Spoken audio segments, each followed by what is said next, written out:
dia, boa tarde, boa noite. Está começando o Nelbcast número 8.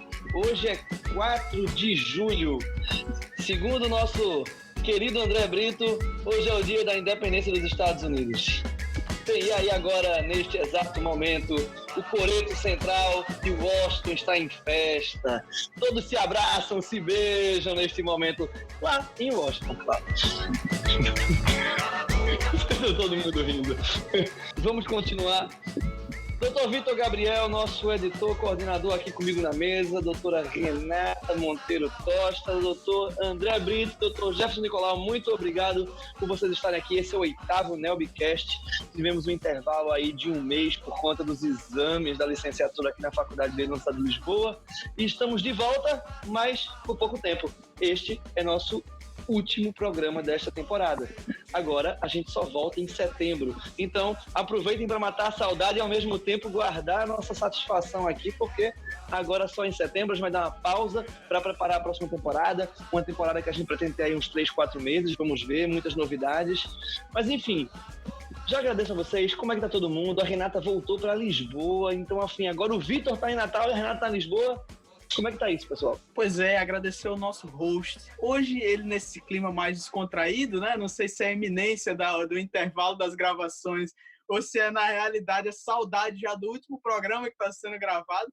Mas é isso, agradecer a todos os ouvintes, né? E desejo um ótimo programa a todos aí. Muito feliz de estar de volta aqui com essa mesa. Depois de passar essa temporada no Brasil, eu consegui chegar a Lisboa, mesmo com todas as restrições que a União Europeia está fazendo em relação ao Brasil. E que recebeu voo brasileiro, né? Tá meio difícil, mas deu para chegar e deu tudo certo. Tem gente que não está conseguindo sair do Brasil, infelizmente. Mas, inclusive, a gente vai até falar sobre isso hoje, eu acho, a União Europeia, né, gente? Pois é, vamos embora. Vamos que vamos. Esse tempo todo, passamos quarentenas basicamente juntos e separados. Muito bom, boa tarde, bom dia, boa noite. Como é que vocês estão? Digam aí. Daqui vai tudo tranquilo, graças a Deus. Tudo indo, aquele calor maravilhoso de 30 graus. Já são algumas horinhas da tarde que nós estamos gravando. Acabei de comer ali umas sardinhas, um salmão, um pianozinho, também conhecido como costelinha no Brasil. E tudo maravilha. A gente vai que vai com tudo. E último programa da temporada, infelizmente, mas em setembro a gente está de volta rapidinho. E vamos lá, vamos falar sobre União Europeia. Vamos adiantar aqui o trabalho do senhor moderador. Só pedir para o André parar de fazer inveja, que aqui no Brasil a gente ainda não almoçou, né? Então, por favor, senão sai da gravação, não tem boataria. Olha as brigas internas. Bem, só para o pessoal entender aqui, assim, a gente está brincando, a gente brincou que estava também separado, mas é porque, até para quem ficou em Lisboa, enfim, é um conselho e a gente está cada um em lugar diferente. O André, por exemplo, não está em Lisboa, ele está lá do outro lado do Rio. Eu e o Jefferson do lado de cá do Rio, mas eu estou próximo ao Rio e o Jefferson está lá. É Torres Vedras, Jefferson? Torres Vedras. Então, assim, a gente está bem distante ao mesmo tempo que estamos próximos, né? É curioso isso. Eu só queria registrar que eu não estou sozinho. A doutora Renata agora veio deixar a margem sul ainda mais imponente. Pois só que ela está mais perto de Lisboa e eu, como sou da plebe, estou mais longe. Agora eu tô na margem sul. Pois, Renata, Lisboa sente saudades de você. Só isso para lhe dizer. Seus povos. Pois bem, vamos ao tema. O André já adiantou. Vamos falar hoje, nesse primeiro bloco de União Europeia. No segundo bloco, vamos ter uma conversa boa, né? Vamos conversar aqui, ter uma conversa mais tranquila. É o último programa, mas vamos logo aqui conversar sobre isso, já que, sendo o último programa, estamos todos agora sediados na União Europeia, com exceção do Vitor, que está em Natal. Cumpre saber o que nós estamos fazendo aqui, que é o que o segundo bloco vai falar, e esse lugar que nós estamos, como é que ele virou uma união, o que é a União Europeia. Gente, imagina, boa parte do nosso público, pelo que a gente percebeu, é do Brasil, a maior parte dele, então muitos podem não ter noção de como é isso, e vocês, assim, nós temos aqui o Jefferson e o André que estudam basicamente na universidade, desde a licenciatura na Universidade Europeia, e estudo direito na União Europeia. Nós temos aqui também a Renata de estudo direito constitucional, e querendo ou não, ele tem reflexos diferentes, e estudar aqui deve ser bem diferente essa questão. Então, enfim, Vamos lá, pessoal. O que é a União Europeia e como chegamos onde estamos?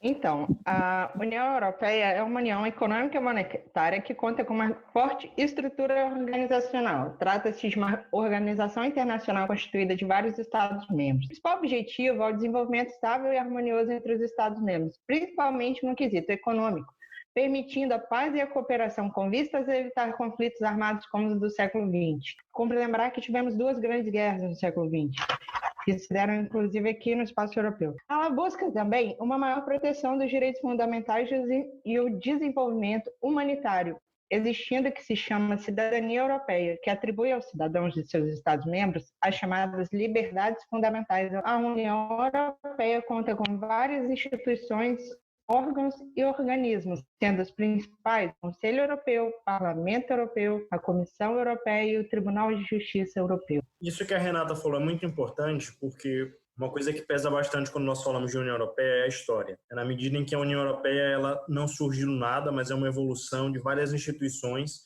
que são criadas lá atrás, na década de 50.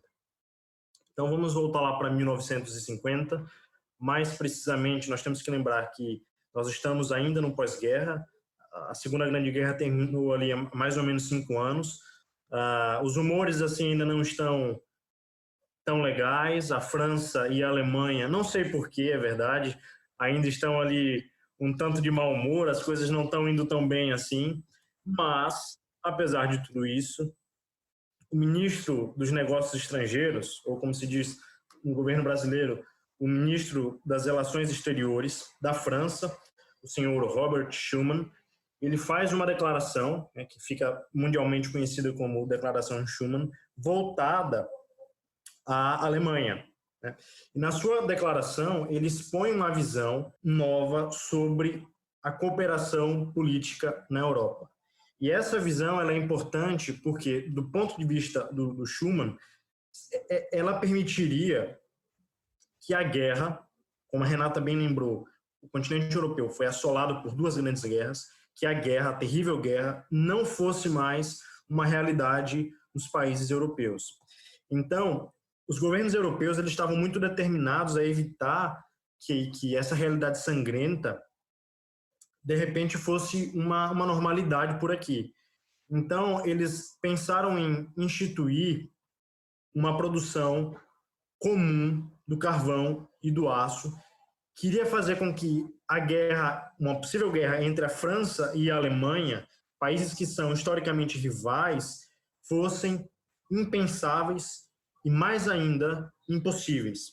Então, o que o Schuman pensou foi uma fusão desses interesses econômicos para contribuir para uma melhora do nível de vida aqui na Europa e também para fazer com que o continente fosse mais unido, né? E vamos lembrar do porquê carvão e aço. Naquela altura, década de 50, repito, a indústria do carvão e a indústria siderúrgica desempenhavam um papel fundamental na vida econômica dos países. Portanto, em 18 de abril de 1951, era assinado o Tratado de Paris, que instituía a Comunidade Europeia do Carvão e do Aço. Esse tratado entra em vigor um ano depois, em 23 de julho de 1952, e tinham 6 países signatários, nomeadamente França, Alemanha, Itália e os países do Benelux, Bélgica, Países Baixos e Luxemburgo. E todos eles estavam pensando e se empenhando ali numa via de integração da Europa. Uma coisa que é bom a gente salientar é que os objetivos desse tratado, que institui a SECA, que é como nós chamamos essa comunidade, eles não deixavam dúvidas quanto à intenção de se constituir, claro que a passos lentos, uma federação europeia, ou seja, Estados Unidos da Europa. E para isso, essa instituição, a SECA, contava com algumas importantes órgãos que a Renata já citou, e por isso que eu disse que é importante nós observarmos a história aqui, porque nós não podemos entender aquilo que é a União Europeia hoje se nós entendermos o que se passou na década de 50.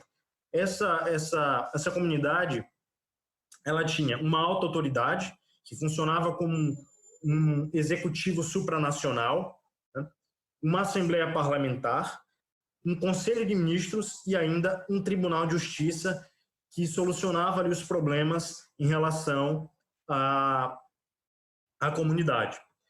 Uma outra coisa fundamental para nós pensarmos é que, para além desse objetivo de federação europeia, havia também um objetivo econômico muito importante, assente em certas liberdades, que o Jefferson agora, tenho certeza, vai gostar muito de falar. Sim, é verdade. No fundo, o que acontece é que existe uma ideia bastante clara de que um dos principais motivos das guerras europeias sempre foi recursos, sempre foi economia, sempre foi finanças, porque é um espaço geográfico que tem recursos bastante limitados. Daí que o ponto alto europeu na história da humanidade foi a colonização. Mas acontece que, nesse período, inclusive como o André falou acerca da Comunidade Europeia do Carvão e do Aço, o que se pretende é que esses países possam entender-se a nível econômico, porque, havendo recursos escassos, se a distribuição deles não é feita de forma racional e de forma politicamente equilibrada, mas é sempre feita de uma forma hostil e de rivalidade, a guerra é uma consequência natural de um longo período de hostilidade e de rivalidade tão grande como existia nessa altura. Por isso é que se começa a União Europeia com a intenção não só de federalismo político, ou algo parecido com o federalismo político, na visão do Churchill e do Schuman, quando ele já falou, mas também uma integração econômica, vindo da teoria das integrações econômicas, que já era bastante desenvolvida naquela altura, sendo que até já existiam algumas instituições, algumas organizações internacionais que falavam e que trabalhavam com integração econômica. Iniciou-se, juntamente com essa história de construção política da União Europeia, essa construção que vai se chegar num ponto último, que é o que nós vivemos hoje, que é o de uma união econômica e monetária. Mas antes disso, com o tratado que instituiu a SECA, era, no fundo, uma integração econômica de caráter setorial, porque não versava sobre um mercado no seu todo, mas apenas sobre um setor do mercado, que era o setor energético, né, nessa altura, o carvão, e também o setor do aço. E vai ser a partir daí que vão surgir as novas ideias da circulação econômica dos bens, porque na Benelux já existia essa ideia de livre circulação de mercadorias e existia quase que um início para uma união aduaneira que ainda não existia na comunidade que se chamava os países que compunham a SECA. E acontece que, vendo o potencial que existia nessa integração setorial da economia, pensou-se em algo que podia ir mais longe e que depois, com a evolução até os próximos tratados, vão entender que, para que a coesão política da União Europeia funcione, também é necessário uma harmonização e uma coesão de caráter integracional em termos econômicos. Com o avançar do tempo, novamente, há um otimismo em relação a essa ideia de federação, e então, em Roma, é assinado o tratado que institui a Comunidade Econômica Europeia, a CEE, o tratado que institui a Comunidade Europeia da Energia Atômica, que é a Euratom. Esse tratado é importante porque ele dá continuidade àquilo que nós já explicamos aqui em relação à SECA. Então, você tem, por exemplo, o alto representante sendo substituído pelo Conselho, que representava os estados e tinha um poder normativo, enquanto um importante órgão dessa comunidade. Nós temos também a comissão, aliás, um equívoco meu, corrigindo. O que substitui a alta autoridade é, na verdade, a comissão, que é um órgão independente e que defendia não os interesses dos Estados-membros, mas defendia o interesse dessa organização que é a CEE.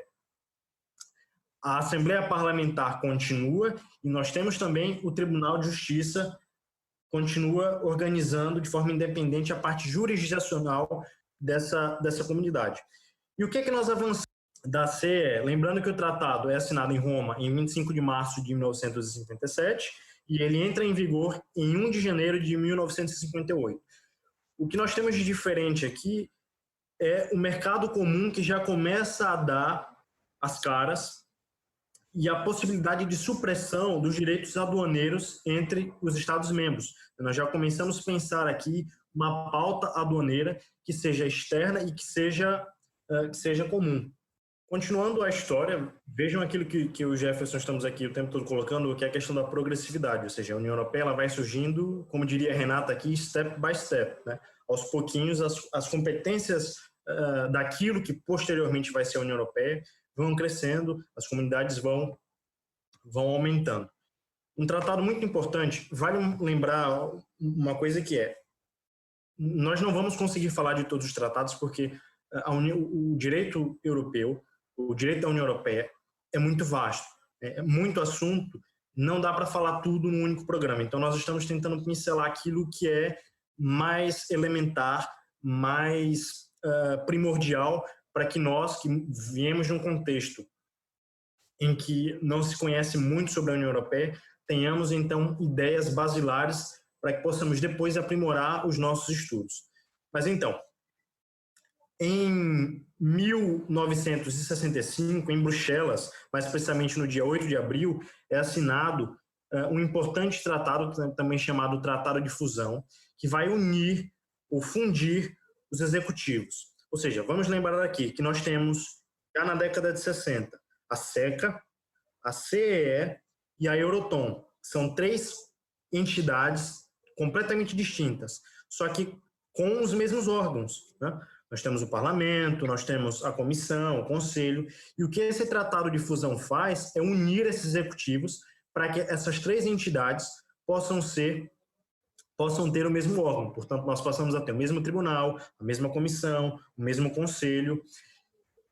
Mais à frente, em 7 de fevereiro de 1992, é assinado aquele que certamente para a União Europeia é um dos tratados mais importantes, porque é o tratado fundador.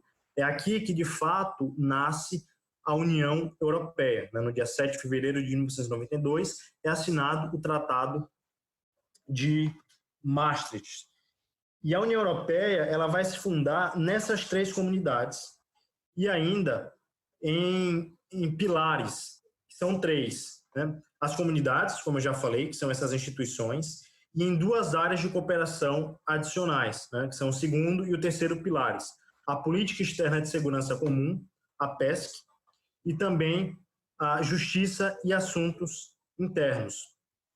Com esse tratado, o Tratado da União Europeia, a CEE, que era a Comunidade Econômica Europeia, ela torna-se uma só comunidade, que é a Comunidade Europeia. Nós temos uma fusão dessas 3 entidades em uma única entidade que, como eu disse, desde o Tratado de Fusão em 65, já tinham órgãos comuns. E aqui, com o Tratado de Maastricht, é que surge, então, essa entidade que nós conhecemos como União Europeia. Mas a gente sabe que essa história também ela não é 100% bonitinha sempre, né? A ideia pode até ser bonita, igual todo texto constitucional, mas na prática, às vezes, a gente tem alguns probleminhas na hora de organizar. A Renata já quer destruir o conto de fadas. Ah, não, é porque já falamos tanto que eu achei que eu já podia entrar com a sola da chuteira. Então... Destrói o conto de fadas, irmãos Grimm. Pois é. Então, primeiro a gente tem recentemente o Brexit, que já deu uma confusão, inclusive um dos problemas era esse também, que parece que você não pode fechar acordos de comércio sem ser através da União Europeia, né? E recentemente a gente teve umas discussões já, parece que até a Angela Merkel tem dado umas manifestações no sentido de que a União Europeia realmente agora é o foco para tentar harmonizar todos os países, porque com o coronavírus todos os países tiveram uma queda na arrecadação, todos eles tiveram que gastar muito, tanto para manter as economias, para manter a população saudável, para manter o mínimo de organização interna. E a gente sabe que existem as dificuldades e diferenças de um país para o outro, de um povo para o outro, de um tipo de economia que move um país ou outro. E isso já está gerando alguns problemas. Parece que teve um comentário do primeiro-ministro, salvo engano, da Holanda, que se manifestou contra algum outro comentário que o Antônio Costa, aqui em Portugal, acabou falando em cima também.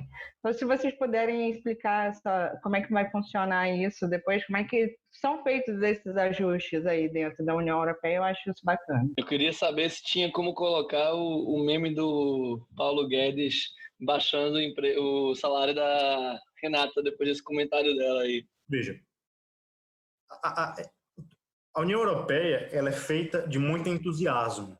Então, lembrem que no início eu disse, a ideia primordial era formar uma federação europeia, né? Os Estados Unidos da Europa. Então, como estava dando muito certo, como estava dando tudo muito certo, em 2005, ou melhor, em 2004, a União Europeia resolveu avançar com essa ideia de Tratado Constitucional Europeu, de formar um país. Só nem todos os países estavam assim tão animados para essa ideia. Então, o que acontece é o seguinte, a França e a Holanda, elas resolvem passar esse tratado por referendo. O povo francês e o povo neerlandês não gostaram da ideia, então chumbaram o tratado. Isso foi um baque para a Europa, né? Isso foi tipo, aquela cartazinha ali do baralho que estava bem no finalzinho e derruba o castelo todo. As pessoas perceberam que, de repente, a ideia estava avançando rápido demais. E isso fez com que se avançasse para o Tratado de Lisboa, para repensar, então, esse tratado que constituiria os Estados Unidos da Europa, para realmente manter ainda a União Europeia enquanto uma união supranacional e não como um Estado, de fato. Então, o que ocorre? Em 13 de dezembro, aqui em Lisboa, em 2007, é assinado esse tratado, que leva o nome da capital de Portugal, que tenta tornar, então, a União mais democrática e dar mais eficácia para resolver esses problemas que assolam não só a União, mas também o contexto mundial como um todo. Só que o que a Renata aponta aqui é uma verdade, que é o seguinte, não nos iludamos, a União Europeia, a história dela é de um crescimento de competências. Veja, as competências da União Europeia são as competências que os Estados dão. Então, os Estados acabam dando parte da sua soberania, como, por exemplo, na questão dos tratados econômicos, para que a União faça esse trabalho. Então, assim, isso não agrada a todo mundo. Nem sempre os interesses do Estado Nacional vão ser os interesses da Europa. Quando eu digo Europa, eu digo da União Europeia. E isso, muitas vezes, gera muitos atritos, principalmente, por exemplo, em relação aos países menores, como Portugal, por exemplo, que acabam sendo preteridos no sentido dos votos ali das instituições europeias. Então, de fato, é muito problemática essa situação e um dos motivos do Reino Unido ter saído do bloco é exatamente isso. É você ver o tempo todo as competências que eram dos Estados nacionais sendo passadas para a União Europeia. Então, por exemplo, muito da legislação que é aplicada em Portugal não advém do parlamento português, que é a Assembleia da República. É decidido lá em Bruxelas ou em Estrasburgo, que são as sedes do Parlamento Europeu. Então, assim, isso não é um conto de fadas. E, às vezes, os Estados olham com mais, digamos que com olhos tortos para a União Europeia. O meu professor ele fala uma coisa muito engraçada que é, muitas vezes, as normas da União Europeia elas são dúbias, exatamente para que os Estados caiam nessa brincadeira. Porque se a União Europeia dizer exatamente o que ela quer, os Estados pulam fora, né? Então, nós temos esses probleminhas aqui com a União, que, de fato, agora, com o coronavírus, vão se aprofundar ainda mais, né? Na medida em que os Estados como um todo gastaram muito e a União Europeia agora vai se mostrar como uma mãe que vai ter que bancar os filhos porque o dinheiro da mesada já acabou. Eu posso dar uma interrompida assim na discussão, eu sei que o Jeff era o momento de fala dele, mas deixa eu fazer uma pergunta aqui de percepção de vocês. O alinhamento histórico de Portugal e Inglaterra, em especial de Portugal à Inglaterra, é evidente e inclusive perpassa a história do Brasil. A saída da União, do Reino Unido da União Europeia, dentro do Brexit agora, vulnerabiliza Portugal de alguma forma em certas votações no Parlamento Europeu, em especial na parte de certos interesses econômicos e acordos internos? A pergunta difícil do host é do Jefferson, só queria dizer isso. Sim, quando nós entramos na Comunidade Econômica Europeia, nós entendemos que essa ideia de integração econômica setorial, ela poderia dar um próximo passo, né? E é isso, exatamente isso que o tratado que instituiu a CE propunha. No fundo, era uma tentativa de encontrar algo que já acontecia na Europa, como já disse, com outros organismos, como era a EFTA e como era também a Benelux. Mas com o tratado que instituiu a CE, muito pelo contributo do relatório de um economista, que ficou conhecido como relatório SPAC, ficou-se bem claro quais eram os próximos passos que se precisavam seguir para a construção de uma União Econômica Europeia, que no caso era um mercado comum. Seguindo o método dos pequenos passos, né? Lembrando aquilo que Schuman já tinha dito na sua declaração. E aqui já se vê essa ideia de construção aduaneira, como disse o André, mas sempre com essa característica gradual, né? Sempre com essa característica integracionista por fases. E o tratado que instituiu a CE queria que até a próxima década, ou seja, até a década de 70, que essa união aduaneira ela pudesse ser construída. Isso aconteceu em 1968. Como nós sabemos, uma união aduaneira ela pressupõe que haja, para além da liberdade de circulação de bens entre os territórios dos Estados-membros, que é o que já acontecia no fundo com a SECA, mas ainda no setor do carvão e do aço, mas uma adoção de uma pauta aduaneira única para toda a extensão territorial abrangida, tanto nas importações como nas importações de bens e também para países terceiros. Como se os vários estados, no fundo, constituíssem uma única unidade, eliminando as operações de desvio de comércio que conseguiam ter lugar na zona de comércio livre, que era a zona que nós tínhamos anteriormente. Assim, na comunidade, a livre circulação passa a ser largada a todos os produtos, mesmo os produtos agrícolas. E, no fundo, acaba que, tal como nós já vimos, ao lado desse crescimento, desse desenvolvimento político, continua vindo sempre um maior desenvolvimento econômico também, na minha opinião, um pouco porque essa ideia, esse futuro próspero, esse futuro econômico rentável, acaba por chamar a atenção das potências. Nessa fase da União Europeia, já se quer construir aqui não só um espaço com uma pauta aduaneira única, com livre circulação de não sei o quê, mas mesmo uma ideia de um mercado comum. Quem quer se concretizar na Europa aquilo que o SPAC tinha como a livre circulação dos fatores de produção, isso é, o capital, mão de obra, os serviços e essas coisas. E assim, nas comunidades europeias, o mercado comum assentou sobretudo sobre 4 liberdades fundamentais, que são a livre circulação de mercadorias, a livre circulação de pessoas, a livre circulação de serviços e a livre circulação de capitais, tendo sido necessário uma harmonização das legislações nacionais.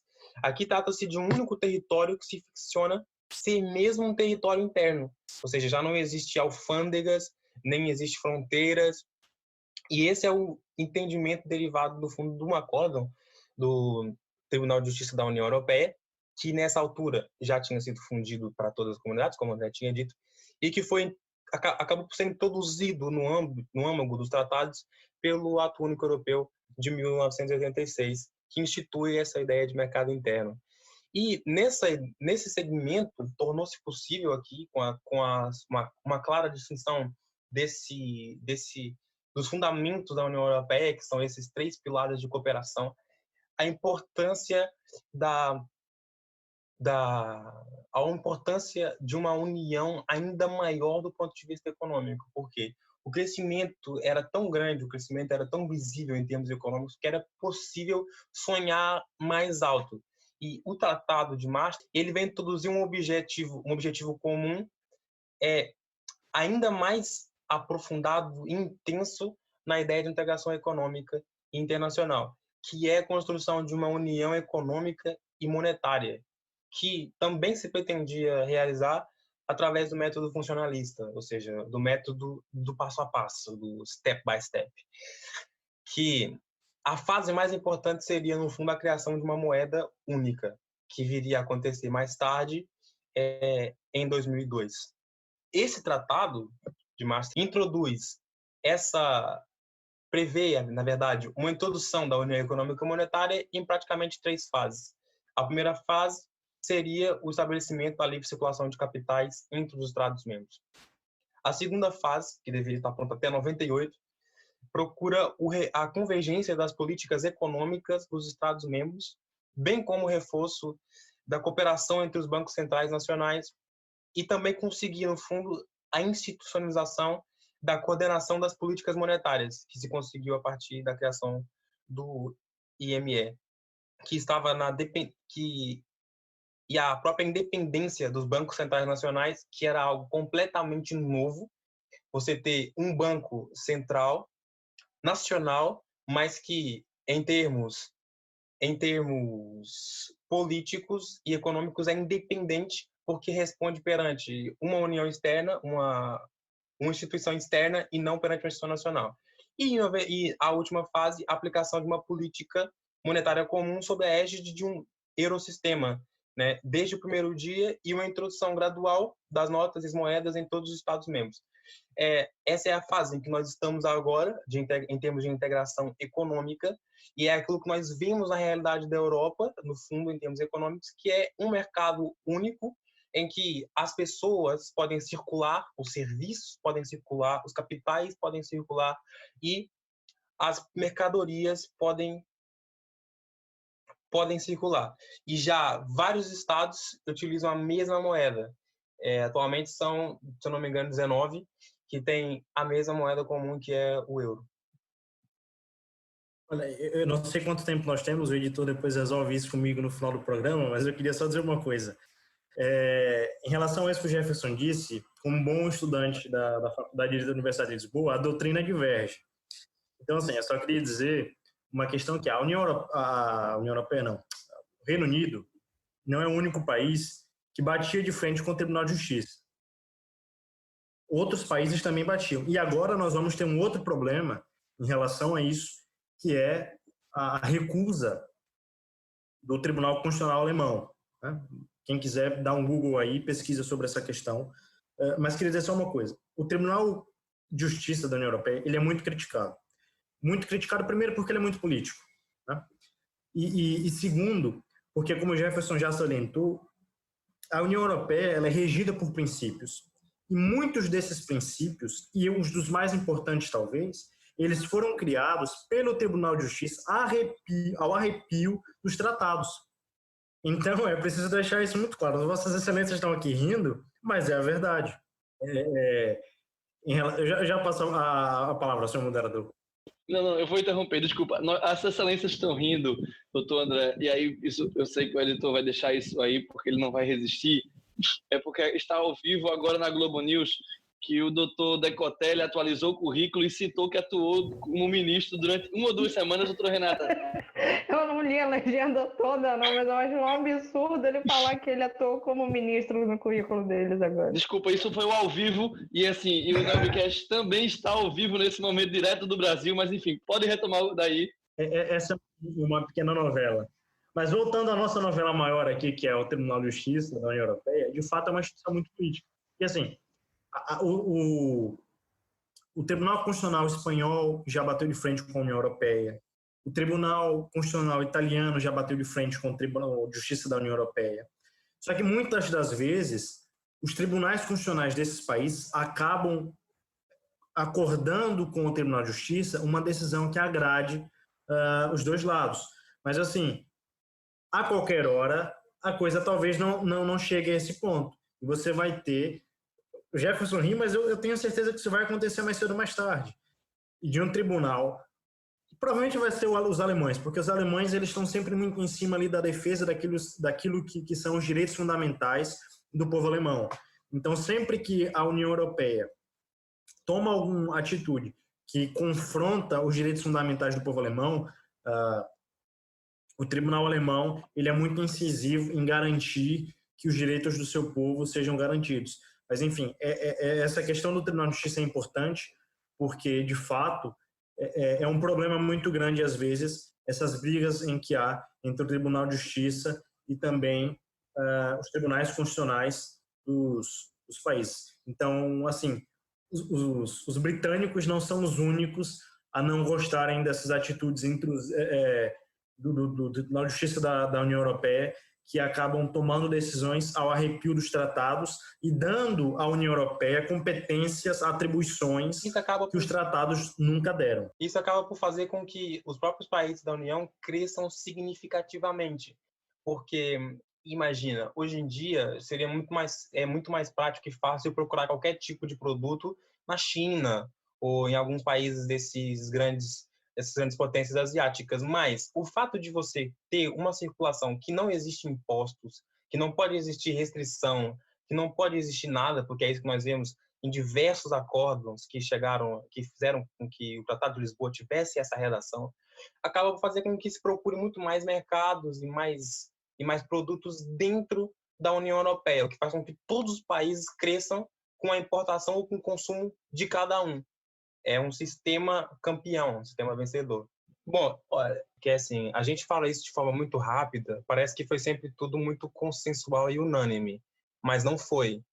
Todas as mudanças, cada fase dessas que nós falamos de integração, sobretudo da parte econômica, teve sempre bastantes problemas, né? Daí, eu acho que até foi daí que surgiu, e aqui eu estou colocando meu currículo no fogo, mas essa é a minha interpretação da história, foi daqui que surgiu o Tratado de Fusão, porque os problemas eram tantos que era mais fácil tentar ter os problemas irem todos para o mesmo lugar para ser tudo resolvido da mesma forma, de forma mais célere, na minha opinião. Por quê? Porque esses problemas acabam sempre no Tribunal de Justiça da União Europeia.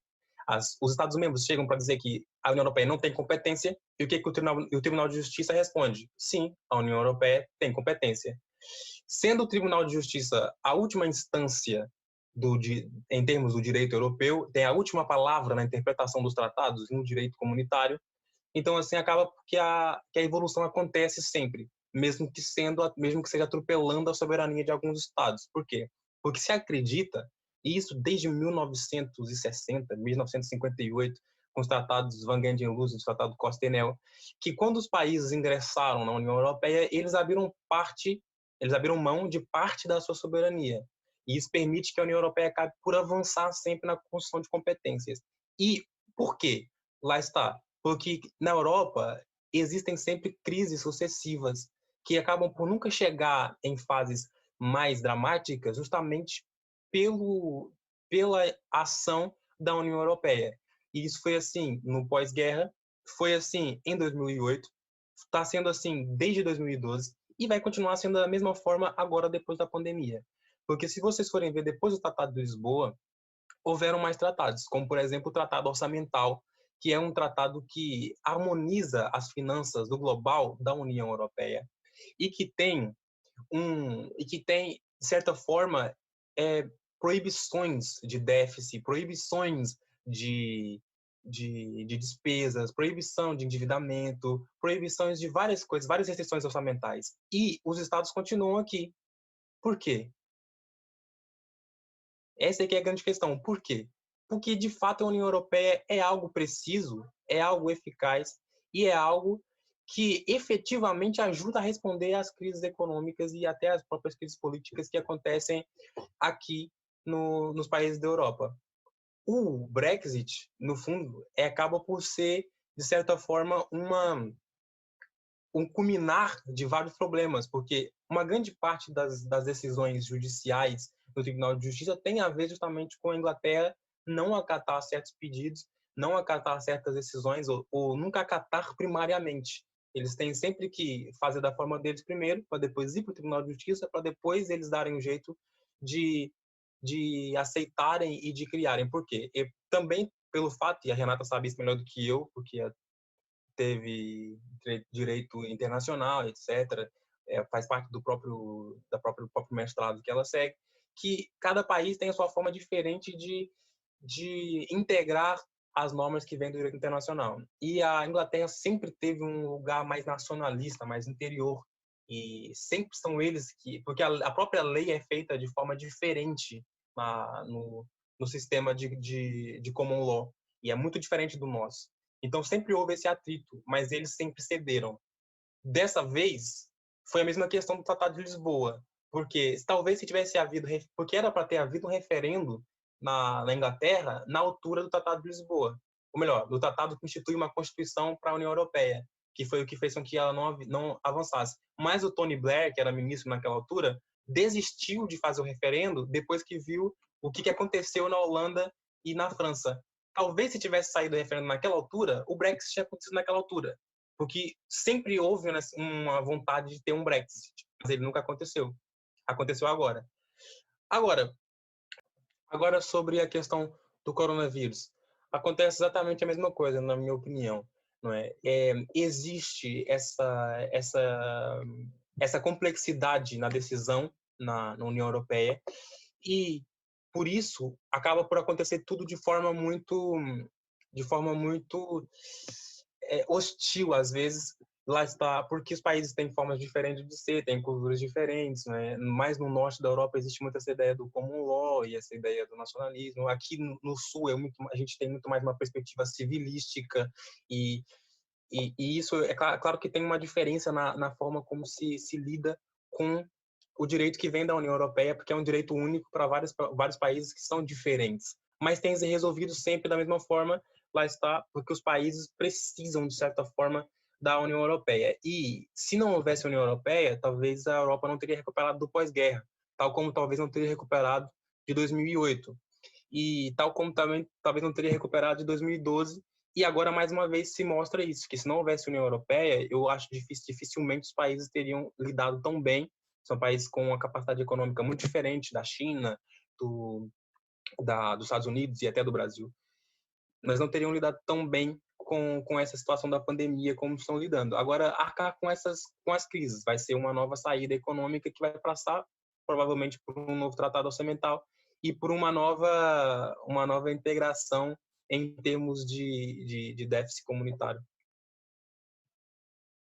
Aproveitando aí a resposta do Jeff, também a resposta do André agora há pouco, e assim, numa visão semi-leiga, digamos assim, de quem ainda não pagou a disciplina...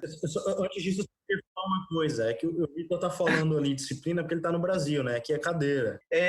Numa visão mais leiga, digamos assim, eu que ainda não paguei esta cadeira, gostaria de saber se é correto, numa abstração, dizer que na União Europeia o que existem, na verdade, são países dependentes e países não dependentes, ou países independentes, aqueles que mandam e aqueles que recebem ordens e fazem as coisas como deve ser feito, como aqueles que estão numa posição de poder maior podem ordenar. E aí eu até relembro a questão que o André comentou, que é do processo legislativo português, que na realidade a Assembleia sofreria alguma pressão da União Europeia naquilo que seria o processo de terceiras leis aí em Portugal, como, nessa visão, um país dependente daqueles que têm mais poder, nomeadamente poderia citar talvez a Inglaterra ou até mesmo a Alemanha. Falando em abstrações, a gente pode até adaptar para o ditado popular, né? Manda quem pode, obedece quem tem juízo. É igual como funciona aqui o Nelbcast. Muita gente não obedece o host, muita gente não obedece o editor, depois as coisas acontecem, né? Se for pela vontade ou não da maioria... Eu só queria dizer que esse comentário do Vitor aqui é palco para um outro Nelbcast completamente distinto, porque também é muito pano para manga. Em relação àquilo que o Vitor estava falando, uma pequena nota. Nós não falamos em si de todas as entidades ou órgãos da União Europeia. Pelo menos citamos, mas não entramos a fundo em cada uma delas, como eu disse. O direito europeu é um direito à parte e envolve muita coisa, muitos programas. Aliás, quem sabe nós não começamos a próxima temporada voltando a falar de União Europeia, porque certamente até lá ainda há muita coisa para acontecer. Quem sabe nós já voltamos com a Alemanha batendo o pé no Tribunal de Justiça. Mas duas questões em relação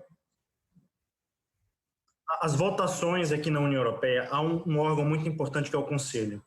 E dentro do Conselho, quando nós vamos analisar historicamente, os países maiores sempre trabalharam para que eles tivessem, de alguma forma, um forte poder ali dentro.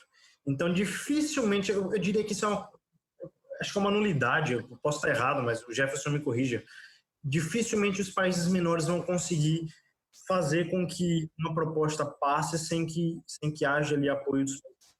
Até porque o sistema de votação é um sistema que envolve maiorias não só dos membros do Conselho, né, que cada país tem direito a um voto, você ainda tem que pensar na população, portanto, os países devem estar organizados de forma a conseguir uma maioria que forme a maioria da população da União Europeia e,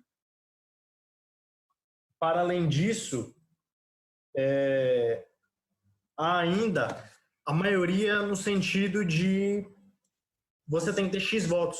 Então, assim, é uma maioria qualificada muito complexa que faz com que países pequenos não consigam fazer nada sem que tenham o apoio dos países grandes. Então, assim, comparativamente, até para ilustrar para os nossos ouvintes no Brasil, é como se você comparasse a força legislativa de um estado, por exemplo, como São Paulo, com o meu estado, por exemplo, o Rio Grande do Norte, a expressão legislativa. É muito pior. Porque, veja, se você pegar no Brasil, por exemplo, 52% do Congresso Nacional está nas regiões Norte, Nordeste e Centro-Oeste. Ou seja, ele já tem aqui maioria simples para aprovar qualquer coisa. Se votarem todos a favor e o Sul e o Sudeste votarem todos contra. Mas aqui na União Europeia é pior, porque a maioria é muito mais difícil. Porque você tem que pensar não só na maioria dos votantes, mas você tem que colocar ainda a maioria da população. Mínimo para que haja ali uma maioria complexa, né, tripartida. Quem quiser pode observar isso nos tratados da União. Ou seja, é preciso 55% dos membros, depois ainda é preciso 16% dos Estados-membros e ainda 65% da população da União Europeia. Portanto, assim, é uma maioria complexa aqui, difícil. Inutiliza praticamente os países pequenos. Quem manda na União Europeia hoje são os grandes países. França, Alemanha, Itália, que é um país médio, a Bélgica. Então, assim, é uma questão complicada. Então, vamos ver como a União Europeia vai desenvolver essas questões aí daqui para frente, né? O coronavírus, ele mostrou, por exemplo, uma ideia que as soberanias existem. E a prova disso é que muitos países, veja, as fronteiras são dos países, eles podem fechar suas fronteiras, isso é inegável, quando eles quiserem. Mas, assim, países como Portugal, por exemplo, esperaram o comando da União Europeia para fechar suas fronteiras, ainda que Portugal só tenha fronteiras com a Espanha, que já estava explodindo de casos de coronavírus. Agora, outros países se adiantaram e imediatamente fecharam suas fronteiras e não deram nenhuma importância à União Europeia. Então, assim, no fundo, é uma relação complexa, em que, ok, tá bem, mas a partir do momento que as coisas piorarem, amigo, cada um por si, e quem sabe a União Europeia por todos. Mas o que acontece? Em relação à pergunta do Cardona sobre a relação Portugal com a Inglaterra, bem, eu acho que não propriamente. Eu acho que não existe propriamente essa relação, especialmente porque a relação que Portugal tem com a Inglaterra não é a mesma que tinha antigamente, né, no Tratado de Methuen, nos tratados que vêm no século XIX, etc. Até porque, hoje em dia, a União Europeia é algo muito mais importante para Portugal, que exporta seus produtos maioritariamente aqui dentro, do que propriamente para a Inglaterra, embora também ele exista. Mas o que acontece é que os sistemas de decisões da União Europeia são bastante complexos, e acaba que não acaba por não existir tanto lugar para essa parcialidade como poderia existir em outros sistemas. Por quê? Porque as decisões, elas têm que ser tomadas sempre em co-decisão. O que é co-decisão? É quando dois ou mais institutos decidem sobre a mesma matéria. Então, o Parlamento Europeu, por exemplo, não tem uma competência de decisão única, ele próprio, ele sozinho. Mesmo se tivesse, seriam demasiados deputados, né, para que os míseros, acho que são 6 deputados portugueses, pudessem ter uma influência dramática. Mas até mesmo não havendo, existe sempre essa comedida pela comissão, que é o órgão com quem do Conselho, com quem o Parlamento Europeu tem que decidir em conjunto. Então, nesse sentido, existem sempre demasiadas vertentes, demasiadas complexidades legislativas e até da própria ação, que faz com que não exista essa dificuldade de imparcialidade. Por outro lado, eu acredito que Portugal mesmo não teria problemas em votar contra a União Europeia, porque o Brexit é uma decepção para todo mundo, mas eu acho que é sobretudo para Portugal. Acho que é sobretudo para Portugal, porque é um país que tem uma relação profissional muito grande com a Inglaterra, em termos de todas as áreas. Tem muitos portugueses trabalhando na Inglaterra e acaba por ser uma dificuldade. Mas pelo que se tem dito, não, porque existe um próprio instituto, um próprio organismo, que é a Câmara do Comércio Luso-Inglês, ou Luso-Britânico, uma coisa assim do gênero, e as previsões que se tem é que as relações vão se manter iguais, então, em princípio, não haverá grandes problemas. Essa é a pergunta do Ruth. A pergunta do Vitor é um pouco mais difícil de responder, porque, por um lado, no fundo, não existe quem manda mais e quem manda menos. O que existe é que há países que têm mais dificuldade em aceitar certas ações, né? Portugal, por exemplo, já teve tem alguns momentos em que sente que é mais difícil aceitar, ou outros que é mais, mas que, no fundo, aceita sempre. Há outros países que acabam por ter uma maior capacidade de recusar certas ações. E a recusa dessas ações acaba por ter menos impactos negativos, pelo fato de que eles têm uma capacidade política e financeira que permite, ou que poderia permitir uma saída da União Europeia, como foi, por exemplo, com o Reino Unido. Mas, no fundo, todos têm que acatar da mesma forma as ações. E eu falo isso com a sapiência de quem leu bastantes acórdãos de direito da União Europeia para dizer que o Tribunal de Justiça nunca beneficia um Estado-membro em questão. O Tribunal de Justiça beneficia sempre a União Europeia. E não é à toa que nós temos um alargamento de competências enorme. Qualquer pessoa que tenha conhecido a União Europeia, tenha morrido no século 90, não reconheceria a União Europeia hoje, porque o alargamento de competências e a diferença que foi realizada a partir das questões judiciais são enormes. Então, eu acho que não existe essa questão de uns mandam e outros obedecem. E tal como nós vimos, até porque nós vimos agora com a questão da Alemanha, que, sendo a Alemanha um dos países mais importantes, mais fortes da União, a própria Alemanha seguiu aqui com uma ameaça muito forte da Comissão, que é governada por uma alemã, de receber sanções financeiras fortes por ter se pronunciado contra o direito da União Europeia, que supostamente tem um primado sobre o direito nacional. Ou seja, se a própria Alemanha tem que responder nesse sentido, eu não vejo que país é que teria condições de responder, teria condições de bater de frente assim dessa forma sem se estafando das sanções, no fundo. Então, eu acho que não existe propriamente essa relação. Existe é que, havendo um país mais pequeno que seja contra, vai ter mais dificuldades em se impor contra o Tribunal de Justiça da União Europeia. Jeff é o último romântico. Mas, assim, uma coisa é a Alemanha ter a capacidade financeira de arcar quando um dos seus agentes desrespeitam, de alguma forma, os primados da União Europeia. Outra coisa é a Grécia ter capacidade de arcar com a mesma dívida. Então, também tem esse jogo de poder. Mas eu entendo o que você diz. De fato, as cortes, elas acabam não dando privilégio. É uma coisa que eu percebo, não tenho certeza se é uma percepção clara, mas como você está dizendo, eu percebo que as cortes acabam tendo uma posição bastante ponderadas nessas horas em que há conflitos entre Estados-membros. E, de fato, talvez seja um sinal de que, pelo menos na parte judiciária, a União Europeia encontra um grande equilíbrio nessa Constituição universal, digamos assim. Mas mesmo na parte econômica, por exemplo, você deu o exemplo da Grécia.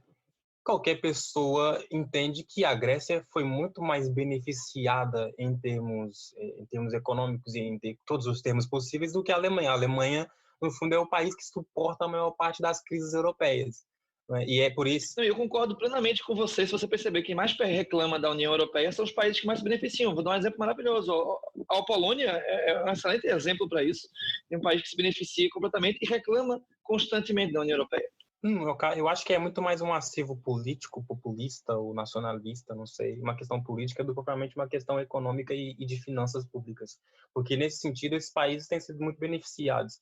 E é até por isso que existe essa divergência com o ministro holandês e com a ministra alemã, justamente porque são esses países do norte que acabam por suportar sempre essas crises econômicas, porque são eles que têm os fundos necessários para realizar. São países que são bem comportados economicamente e que têm que suportar aquilo que eles próprios chamam de as festas do sul, né? Porque dizem que quanto mais ao sul, mais o país é desconcertado. E nesse caso, Portugal é o país que está mais a sul da Europa, então.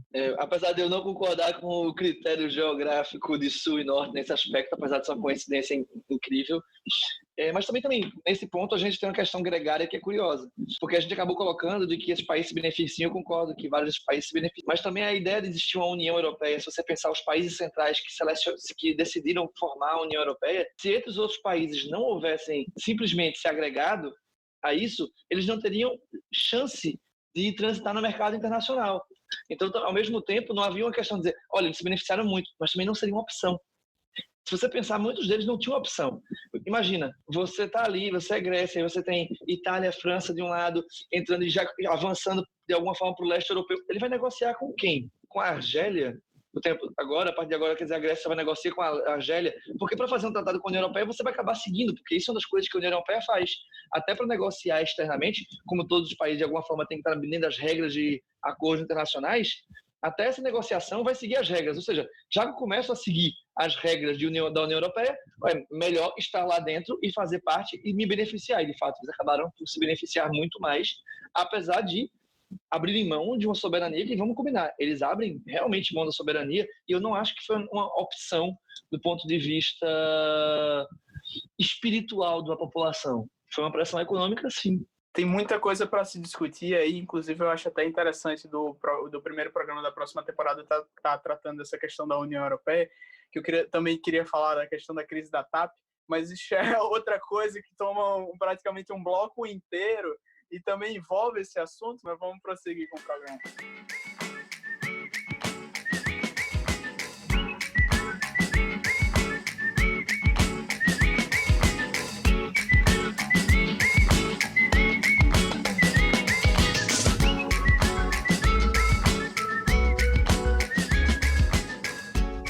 Show, estão aqui mais um Boataria dessa vez o último Boataria dessa temporada, infelizmente, mas vamos que vamos, mais boatos e fake news pra rolar por aí. O que teve aí teve muita coisa nesse mês, mas infelizmente é um bloco pequeno, então eu separei algumas coisas mais assim, que eu tive um contato maior até mesmo. A primeira boataria que a gente está aí é uma boataria relacionada à empresa chinesa Xiaomi. O que estava rolando mesmo é que alguns posts no Facebook mostrando que esta empresa, essa multinacional chinesa do ramo de tecnologia, a Xiaomi, estaria doando celulares para estudantes necessitados devido à demanda dessa questão do coronavírus, até mesmo por causa desse isolamento social. Então, o que dizia na letra do post era que as primeiras 2.500 pessoas deveriam comentar a palavra ganar, e as pessoas que comentassem os seguintes dizeres ganhavam estes celulares. Esse é um golpe muito semelhante com outros também, eu já vi isso muitas vezes no Instagram e até Instagram de empresas que se passam por ser redes sociais de empresas, que fazem muito comumente dando brindes aos 500 primeiros seguidores, aos 1.000 primeiros seguidores, e geralmente depois que isso acontece, e isso era o caso desse post, as pessoas recebiam uma mensagem da pessoa que estava aplicando esse golpe e essa pessoa solicitava algumas informações sobre o contato direto dela. E aí está o grande problema, que é o compartilhamento desses contatos. As pessoas podem vir a retornar através de golpes para clonar números de telefone e também solicitar dados mais específicos, contas bancárias, e é uma fake news recorrente. Isso já existe há muito tempo, vem sendo adaptado por causa das redes sociais, mas acaba por pegar muita gente, infelizmente. E aí, a grande consequência, após a solicitação de algumas pessoas dentro do Facebook, a informação foi devidamente verificada pelos sistemas de verificação do próprio Facebook e, posteriormente, ela foi negada por meio da agência de marketing da Xiaomi, que emitiu uma nota dizendo que o post teria sido feito por terceiros e sem a autorização da empresa.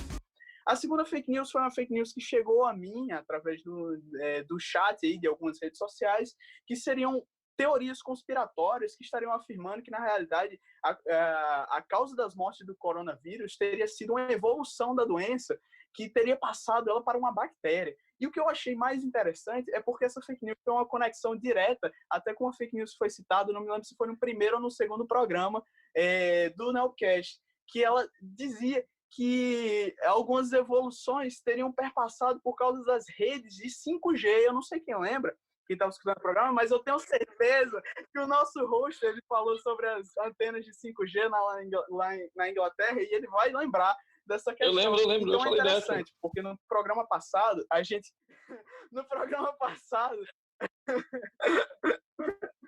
No programa passado, a gente falou de uma fake news que estava relacionada com o tema sexual e era um tema recorrente nas nossas fake news. E aí a gente vê a questão das redes 5G voltando também. Então, para lembrar para o pessoal que geralmente as fake news costumam ter uma conexão engraçada entre temas específicos. Então, se você vir sexualidade, política ou coronavírus e tecnologia, olha, tem um olhar mais crítico, porque provavelmente está vindo uma fake news junto com isso aí. Olha aí, o Vitor acabou de criar um sistema de detecção de fake news.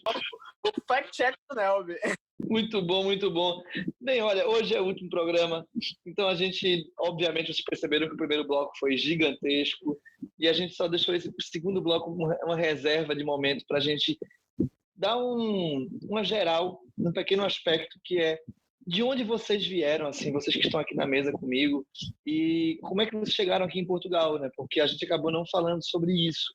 E, né, terminando essa primeira temporada, as pessoas que nos acompanharam durante, basicamente, esses meses, né, que estamos aqui fazendo esse trabalho, primeira temporada do Nelbcast, queria saber como é que a gente chegou aqui na faculdade, como é que a gente veio parar junto, como é que a gente, no final das contas, se encontrou e está aqui fazendo isso que a gente está fazendo. E eu vou começar pelo nosso coordenador, editor, o cara que manda em tudo, Vitor Gabriel.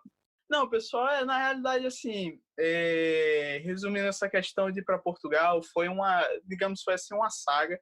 E eu acho até engraçado dizer, em conversas pessoais, eu estava falando até para o nosso querido diretor Cardona, que um dos primeiros contatos com a Faculdade de Direito de Lisboa foi através do NELB, que é muito interessante. Eu acho muito interessante tanto do ponto de vista da nossa instituição, quanto do ponto de vista até da propagação da universidade. Assim, as pessoas conhecer a universidade por conta de um núcleo brasileiro. Toda essa questão é muito bacana, porque eu estava certo dia na sala do sofá, hoje não assistindo mais TV, né? Porque hoje a gente senta no sofá para assistir o YouTube ou Netflix. Então, estava passando algumas palestras e vi uma palestra do Ciro Gomes na Faculdade de Direito da Universidade de Lisboa, e vi algumas caras que conheço hoje, eu me lembro muito bem do Cardona, da nossa diretora anterior, que eu me esqueci o nome agora, me desculpe, e do Caio, que hoje é meu diretor de comunicação. Então, é uma coisa muito bacana. Daí eu procedi para a questão da candidatura, né? Graças a Deus deu tudo certo, me organizei, peguei minhas malas e fui para Portugal. Hoje voltei temporariamente, estou aqui em Natal, já foi falado aí, mas para quem não deixou desapercebido, mas é só por um tempinho, foi para rever a família, aproveitando toda essa crise do coronavírus, a gente ficar junto. Claro que vim com toda a segurança, ainda passei uns 15 dias de quarentena trancado no meu próprio quarto, no escuro do meu quarto, como dizia Guilherme Arantes. Mas estamos aí, já estamos de volta e já estou planejando minha volta para Lisboa. Se Deus quiser, vai dar tudo certo nesse segundo semestre, nesse segundo ano já da faculdade de Direito. Então, vamos que vamos. Muito legal, muito legal. Renata, e você? Como é que você chegou aqui? Você é a caloeira daqui, né? Você e o Vitor são os caloiros, então acho que comecei bem. Eu sou. Oi. Então, o Vitor, ele fez a quarentena dele de 14 dias assim que ele chegou no Brasil. Ele foi muito educado. Eu cheguei aqui fazendo aglomeração já, né? Não, a Renata é presa e depois ninguém sabe por quê. Aí, quem é que vai resolver essa bronca? Sou eu, né? A Renata é da desobediência civil. Lógico, você é meu advogado português. Passador de pano. Então, eu achei que eu estava precisando dar um upgrade na minha vida acadêmica. Eu estava muito tempo fora da academia e eu conheço uma pessoa lá no Espírito Santo que veio para a Universidade de Lisboa que fez de tudo para eu sair da Lisboa do Minho. Ele falou, sai das públicas, Renata, vai para a autônoma, vai para outra universidade, mas aí ó, eu fui teimosa e acabei vindo para Lisboa. Cheguei aqui e logo caí de paraquedas na eleição do NELB. Foi muito interessante, estava no processo de eleição dessa questão do NELB. A doutora Renata está procurando uma eleição, é incrível. Adoro uma participação política. Aí estava tendo uma eleição para o NELB, eu conversei com o Cardona, a gente conversou com o Cardona. Não posso dar muitos detalhes, porque afinal de contas o processo eleitoral foi um processo eleitoral dessa vez bem acirrado. E aí a gente se conheceu, sou muito feliz na cadeira que eu faço, sou muito feliz participando das atividades do NELB, sou muito feliz aqui no NELBcast. Estou muito feliz participando da diretoria de eventos, também faço parte da diretoria de eventos do NELB. Fiz grandes amigos, essa mesa é uma prova, é uma mostra desses amigos que eu fiz. Tenho muito carinho pelo Cardona, pelo Vitor, pelo André, pelo Jeff, pela Bruna, que está comigo também na FIACAD. Fiz grandes amigos na universidade, pelo NELB, na sala de aula também. Colegas com quem tive a oportunidade de debater vários assuntos muito interessantes. Não vou nomear, porque se nomeia um, tem que nomear todos, mas eu tive grandes colegas na sala de aula e grandes professores sensacionais, digo já, meus professores são pessoas maravilhosas, iluminadíssimas. Eu estava precisando desse show português, né? Dizem por aí que quando eu venho para Portugal eu viro uma esquerda conservadora, mas isso são as más línguas. Pois é, mas eu sou muito feliz, assim, eu falo que Portugal foi um sopro de vida mesmo, tanto na vida, nos laços afetivos que eu criei aqui, nos amigos que eu conquistei, quanto na faculdade, na questão intelectual, na questão da pesquisa, na questão acadêmica. Meu processo de evolução, ele é bem verificado, assim, as pessoas que convivem comigo, então sou muito feliz. Foi muito bom ter vindo, essa é a minha experiência, eu acho que vale a pena. São várias coisas que a gente sente e a gente vai mudando e a gente vai evoluindo. Eu acho que Portugal, o NELB, a Lisboa faz parte desse processo de evolução, é legal. Doutor André Brito, vamos lá, nosso diretor científico. Só queria lembrar uma coisa, nós ganhamos com que 70% dos votos, foi isso? Aproximadamente 70% dos votos. É porque o debate foi... Não, é porque o debate não é... A margem da vitória não significa que a luta não tenha sido árdua. Não, Renata, olha, a Renata é essencial em qualquer eleição, só posso dizer isso. Eu fui disputar voto assim, no tete-a-tete, a essa tá pedindo voto aí na cara dura, eu chego aí do seu lado e peço também, vem cá, me dá atenção. Não foi? Cardona falou, nossa, você é muito cara de pau. No meu caso, então, assim, minha relação com Portugal já é uma relação um tanto antiga, digamos assim, já tinha conhecimento da terrinha e já tinha algumas visões em relação a Portugal. Eu vim para cá acho que foi em 2018, acho que sim, 2018. Eu vim com os meus pais, nós tiramos aqui uns diazinhos de férias. Como vocês já sabem, lá desde o primeiro programa, meu pai é pastor de uma igreja evangélica histórica, a igreja congregacional, e meu pai recebeu o convite para vir pastorear a igreja congregacional de Paio Pires. E ele entendeu que realmente era uma oportunidade que havia sido dada por Deus, e ele veio para cá, né? E eu já tinha a ideia de fazer o direito lá no Brasil. já estava pensando em fazer direito. Acho que direito é uma coisa que meio que me persegue um pouco. Eu sempre gostei muito dessas coisas. Eu lembro que às vezes eu jogava, por exemplo, quando eu era mais jovem, quer dizer, mais jovem ainda, meio criança, ia jogar Minecraft. Então a gente fazia lá os nossos reinos, as nossas repúblicas, os principados da vida, e eu era aquele que ia lá fazer os estatutos e as constituições e não sei o que ia inventar que ia ser o primeiro-ministro. Meu Deus, o André era uma mistura de Felipe Neto com Kelsen. Era uma coisa absurda. Jorge Miranda, pô. A minha relação com o direito... Mas a minha relação com o direito surge muito disso, dessa relação de jogar e sempre gostar de fazer essas coisas, os estatutos, constituições, e não sei o quê. E depois, quando eu cheguei já na fase de escolher faculdade, eu comecei a fazer uns testes ali. Eu queria fazer história, mas assim, como eu não queria passar fome na vida, porque esse não é um objetivo de vida de ninguém, acabou caindo... André, desculpa, você escolheu a profissão errada. Talvez história... Não sei. Vamos lá ver daqui para frente. Senão a gente volta e faz história de novo. A vida é longa, fazer 2 cursos. Mas acabei indo para o direito. Havia uma coisa que saía muito ali nos meus testes de aptidão. Enfim, acabei caindo aqui na faculdade de Direito. Eu já tinha um amigo que eu conheci aqui em Portugal que estudava aqui, o Bernardo Cid. Um abraço, Bernardo. Me inscrevi aqui na faculdade, já conheci o NELB do Brasil também, como o Vitor, quando eu ia pesquisar lá sobre as faculdades de Direito aqui em Portugal. Achei ali Coimbra, perdido no meio do mapa.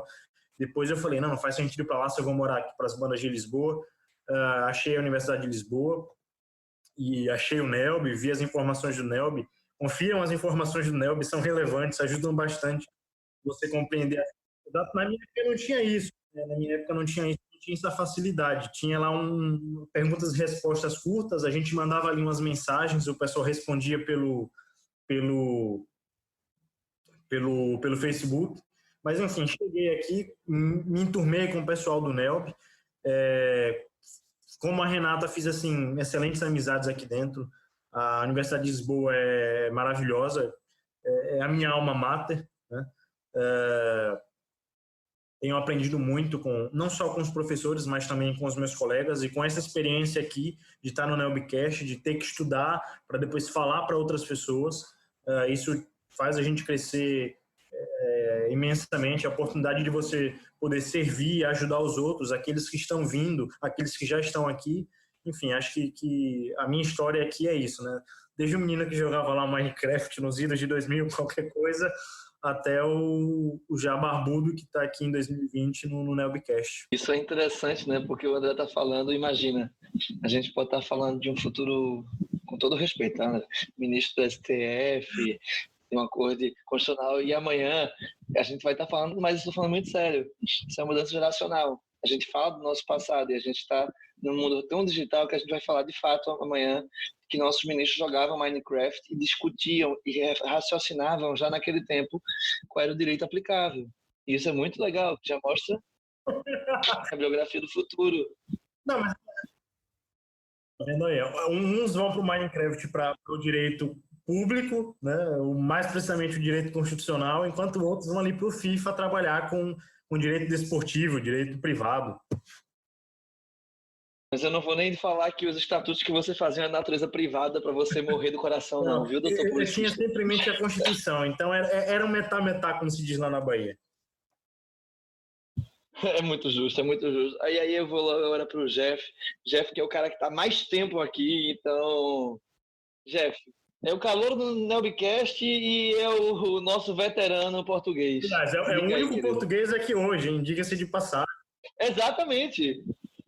Ninguém vai dizer que você abandonou a nacionalidade brasileira. Meu querido, diga aí como foi sua história e como é que você chegou até aqui. Houve uma altura que a minha família começou a emigrar muito para cá. A minha família é da parte do meu pai. Os irmãos dele começaram Só um ponto. Você é de que estado do Brasil mesmo? Que é para facilitar a compreensão. Essa questão de imigrar, tem um certo estado brasileiro que gosta de imigrar pra caramba. No caso, eu sou de Minas Gerais, né? Dizem que 80% da população que vive em Portugal é mineira. Assim, eu comprovei. Logo em seguida ali vão os pernambucanos. Mas aí, nessa altura, realmente se migrava muito em Minas Gerais, nessa altura, não sei agora. mas naqueles anos ali, os primeiros anos de 2000 até 2005, se migrava bastante. E os meus tios imigraram todos nessa altura para Portugal. E o meu pai também veio nessa onda de imigração familiar. E eu acho que ele chegou à conclusão de que realmente, a partir daquela fase, era um bom sítio para se estar e para construir família e para crescer, né, na verdade. Então ele trouxe a gente para cá e eu, desde 2008, então eu tenho estado aqui em Portugal. Passei por várias cidades aqui, eu tive em Santarém, tive em Coruche, que é mais perto do Alentejo, tive em Torres, agora estou em Torres Vedras. E é um país assim realmente muito bom, mora no meu coração, embora eu ainda me identifique bastante como sendo um ser humano natural do Brasil, né? Embora queiram me tirar isso, sobretudo aqui no Nelbcast.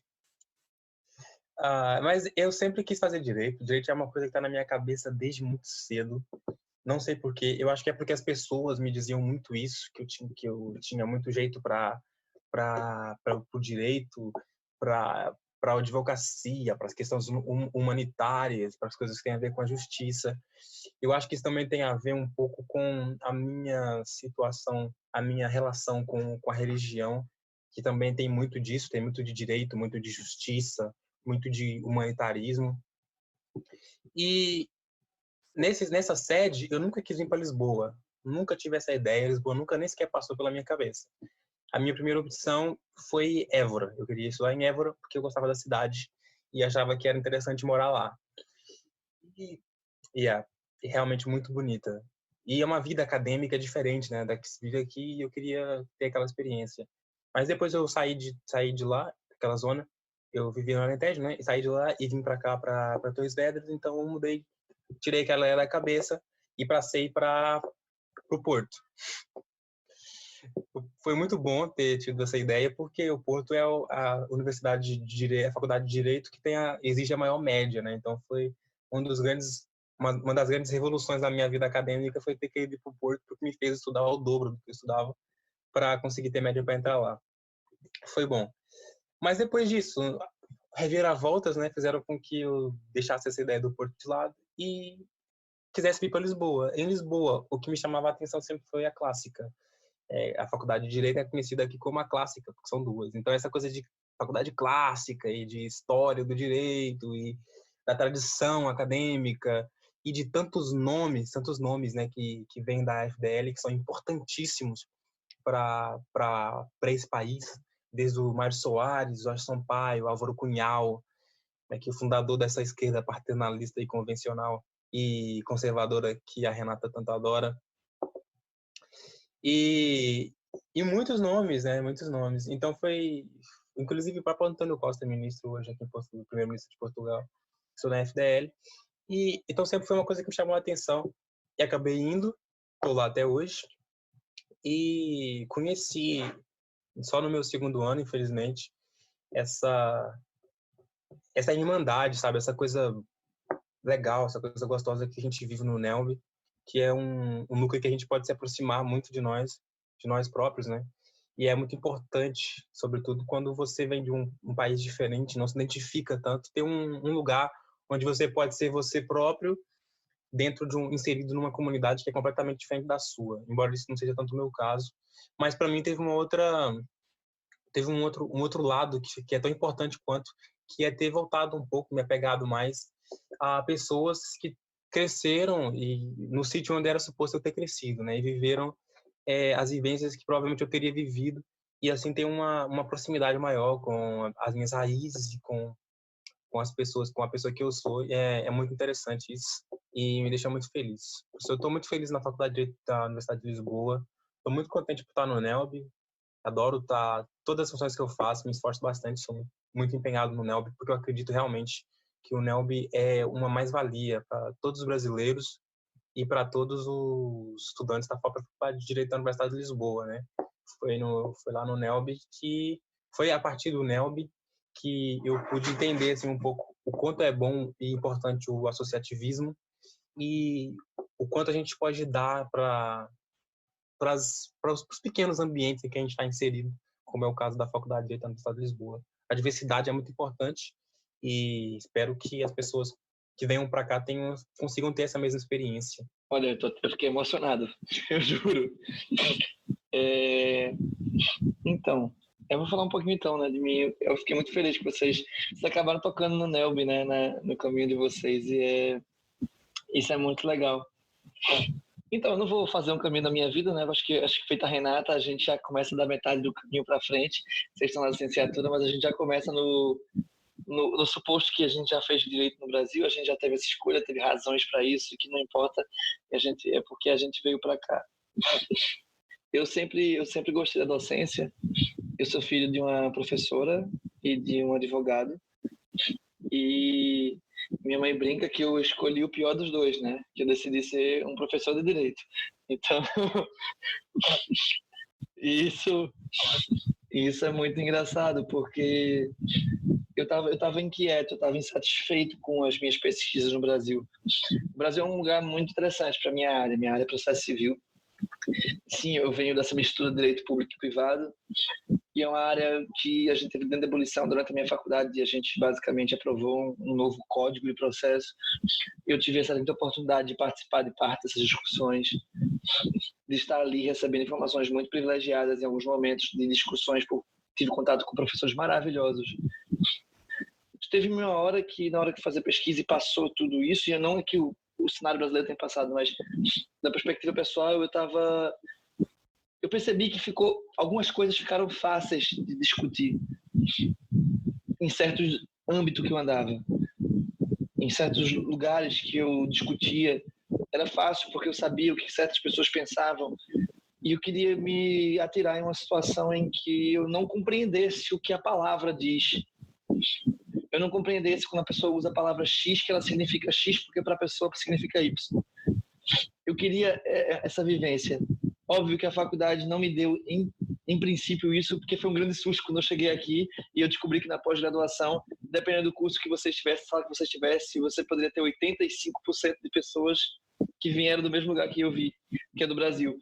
Ao mesmo tempo, foi uma descoberta do Brasil que eu não tinha, que era conhecer pessoas de todos os estados do Brasil e perceber também, óbvio, que era uma coisa que eu já tinha percebido, como nós pensamos de forma diversa e como a cultura jurídica de cada estado é muito diversa, apesar de talvez por esse federalismo um pouco falseado que nós vivemos, nós finjamos que nós temos um pensamento uniforme, mas muito pelo contrário, nossa cultura jurídica é bastante, bastante distante uma da outra, e isso é bonito e é plural. Eu descobri isso aqui quando cheguei aqui. E é importante dizer que quando eu cheguei aqui, talvez eu tenha gasto muito tempo com o NELB, mais do que eu precisava, e é talvez por isso que me emociona quando vocês falam muito do NELB, porque é um núcleo com quase 20 anos de idade, vai fazer 20 anos de idade, e que eu sei que é possível de ajudar as pessoas. Nem sempre a gente consegue, é frustrante, mas é possível de ajudar muita gente. Estar longe de casa, eu sei que para algumas pessoas são fáceis, inclusive a licenciatura já me mostrou isso em alguns aspectos, que o nível de integração às vezes é muito mais fácil, mas você estar longe de casa é sempre difícil, sempre dá saudade, e é um lugar onde a gente consegue se encontrar, onde a gente consegue conhecer pessoas que já conhecem como funciona o sistema institucional, que é diferente do nosso, de onde a gente vem, e que podem nos ajudar. Eu acho que é isso que a gente se viu aqui, eu acho que é isso que eu vim fazendo nos meus últimos quase 2 anos, 1 ano e meio. Acaba em dezembro, jovens, acaba em dezembro, e eu vou voltar para minha vida, né? Estou precisando voltar para minhas pesquisas, para as minhas coisas que eu sempre quis, mas foi basicamente assim que eu vim parar aqui, querendo pesquisar coisas novas, encontrei pessoas extraordinárias, vocês são grandes amigos, e esse chat aqui miserável, o André pergunta será para algumas coisas que eu não vou dizer o quê, algumas pessoas perguntam também dissertação, sim, vai sair tudo isso, vai ser maravilhoso, vocês devem ler meus relatórios, há alguns que são exemplo para algumas coisas, eu usaria se fosse direito privado, se fosse vocês, mas de fato, e está na biblioteca, você sabe, né, jovem? Mas enfim, eu só quero dizer que eu sou muito feliz por ter encontrado todos vocês e assim, um monte de... Exatamente. E que todos que estão ouvindo a gente, que querem vir para cá, porque muita gente que a gente sabe que escuta a gente está pensando em vir para cá e já deve estar pensando aqui, conversa mole, vocês estão aí falando de vocês mesmos, Renata, Enfim, eu quero dizer que, assim, se ajudem, porque só assim que a gente vai conseguir produzir coisa legal, porque a gente ganha muito espaço quando a gente produz coisa legal, e que, assim, muita gente precisa de ajuda para várias coisas. Eu sou bom nisso, você é bom naquilo, e a gente se ajuda, e é só assim a gente consegue construir algo melhor para todo mundo mesmo, inclusive para a escola. A escola que a gente diz é a união dos órgãos da faculdade, dos alunos, dos professores, junta tudo, a gente chama aqui de escola. E a escola depende dessa força, dessa união propositiva, positiva, gente que se junta não para fazer problema, mas para construir algo, entendeu? Eu acho que... E a prova de que a gente está aqui para isso é como a gente é bem ouvido por todo mundo. Os órgãos da faculdade são sempre atenciosos com a gente, a direção é sempre atenciosa. Imagina, a gente sabe que administrar é sempre difícil, a gente administra internamente, a gente sabe as dificuldades de administrar um núcleo internamente. Imagina você administrar uma escola inteira. É muito difícil, e a atenção que todos têm para a gente é a prova de que a gente está aqui para se ajudar. Eles olham que a gente não está aqui para fazer uma posição de nada, nem política, nem nada. A gente quer o quê? Que as pessoas tenham condição de chegar lá na frente e apresentar seus trabalhos direitinho, bons trabalhos, fazer uma boa pesquisa, deixar alguma coisa. Porque a gente vem para cá, e aí eu digo isso para todo mundo que vem. A gente quer deixar alguma coisa boa, para a gente ser lembrado. A gente não vem aqui para passar, a gente vem aqui para deixar algo, e de preferência algo que seja valoroso para todos, para você e para os que ficam. Enfim, e acho que está quase na ideia de final do programa aqui, então, Vitor, eu vou pedir a autorização para que a dica de Lisboa seja simplesmente vir para Lisboa e aproveitar essa cidade, que... Exato. Exato, eu acho que deve ser só isso, porque eu fui muito bem recebido aqui. Eu fui muito bem recebido, eu acho que todos nós fomos de alguma forma recebidos, vocês que estão do outro lado da margem, nós que estamos desse lado da margem, e eu acho que a gente poderia fazer uma união aqui final desse nosso momento, que a gente sempre tem esse momento Rádio Nelby, a gente não vai deixar de fazer essa reunião nesse último momento, nem pensei em música, vou pensar agora, mas a gente fazer junto a Nelby Nelby e a Dica Cultural. Só que eu quero dizer uma coisa para vocês que acho que ninguém disse em pauta. Essa Dica Cultural aqui, ela vai valer para pelo menos 2 meses para as pessoas. Então, assim, e não vale dizer de Vida Comédia de novo, viu, Renata? Jeff, vai de lá, o Jeff tá com fone de ouvido massa, um cabelo arretado aqui, tá um negócio massa. Vocês tinham que estar vendo, mas vocês não estão. Jeff, eu vou pedir 2 coisas. Dica cultural, pode ser para esses 2 meses, mas pode ser só para essa próxima semana, não tem problema. E aí eu vou permitir dar mais de uma dica se quiser, mas sem excesso de fundamentação. E uma música. A minha dica cultural vai ser um livro que é muito bom, muito importante, que se chama Mataram... Eu não sei como é que é a tradução no Brasil, né? Mas em inglês é To Kill a Mockingbird e em português é Mataram a Cotovia. E é um livro muito importante, foi muito importante para mim, eu li há pouco tempo. Tem muito a ver com o direito e com a justiça.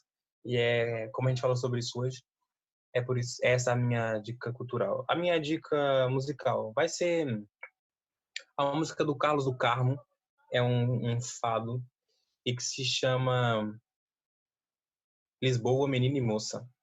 Acho que é esse o nome. Todo mundo diz que é esse o nome, deve ser. E é uma música que fala sobre Lisboa e sobre tudo que tem de bom em Lisboa, no fundo. E vale a pena se ouvir. Então, antes de dar a minha dica, eu só queria fazer um comentário breve. O Jefferson citou ali grandes nomes do direito português, e eu queria me permitir citar 3 grandes nomes do direito português que são importantíssimos para o Brasil, que foram professores lá. O primeiro é óbvio, o professor Marcelo Caetano, é um pai do direito constitucional português. Sim, fantástico. Para quem vai estudar história do direito português, é imprescindível estudar o professor Marcelo Caetano. Depois eu queria citar o professor, aliás, que foi professor na Gama Filho, na Universidade de Gama Filho. O professor Oliveira Ascensão, para lembrar que é a Universidade Federal de Pernambuco, nosso querido moderador, também foi professor lá. É um grandiosíssimo civilista português. E por citar, excelente. Eu estou com 3 para comprar lá no Brasil. Estou esperando, como eu fiz muitas compras aqui na Amazon. É exatamente o livro que eu quero comprar. Esse aqui tem essa versão que eu tenho aqui, ela é antiga, é a 7ª edição desse livro, e ele faz esse livro em perspectiva comparada do direito português e do direito brasileiro. É muito bom. Então, é esse livro que eu quero comprar, mas eu estou querendo comprar a edição brasileira, que é editada pela pela Saraiva. Não sei se a gente pode falar isso aqui, mas pronto, o editor depois me corta lá. Você pode tudo. E por último, queria citar também o grande professor João de Matos Antunes Varela, que é o autor do Código Civil Português, que foi professor na Universidade Federal da Bahia, também uma clássica faculdade de Direito no Brasil, que fica na minha querida Salvador. Enfim, são grandes nomes que contribuíram muito para o direito português e também para o direito brasileiro. Enfim, mostra como essa formação da escola também não é só por parte dos alunos que transpassam o Atlântico de um lado para o outro, mas também dos professores. E para, então, citar as minhas dicas culturais, a primeira, sem dúvida...